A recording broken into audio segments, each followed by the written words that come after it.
喺啟德臨海地段，一座以花為靈感嘅生活殿堂正欣然綻放。花與海 Victoria Blossom 擁抱維港都會嘅繁華與寧靜，為你編寫理想生活嘅詩篇。由長實精心打造，花與海分3期發展，共提供1005伙優質住宅，間隔由1至3房。第1、2期合共提供723伙，涵蓋1房至3房。整個佈局如花瓣書展，完美融合現代建築美學同自然靈感。花與海前臨180度開闊維港海景同全長約11公里嘅海濱長廊，配備多元化住客會所，可以隨時享受休閒與活力嘅平衡，最適合追求生活品質嘅人士。項目坐落啟德優越地段，交通網絡四通八達，附近除咗有港鐵屯馬線宋皇臺站，未來更連接規劃中嘅智慧綠色集體運輸系統，都會公園站接通港鐵啟德站。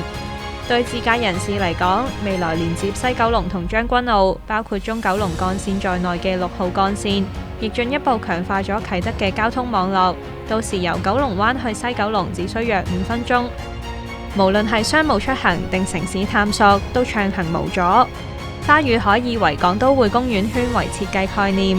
銳意打造集居住、休閒、文化、娛樂為一體嘅全方位生活圈。項目鄰近啟德體育園，規劃中仲有佔地約24公頃嘅都會公園，區內商場、食肆林立，滿足日常所需。而市建局提出嘅東維港灣區願景，將進一步活化啟德區嘅水體空間。未來有機會體驗蛙艇、海濱音樂會等多元活動。未來跑道區仲計劃興建3棟寫字樓同2間酒店，基座仲有車站、零售設施同停車場，為啟德區帶嚟無限潛力同活力。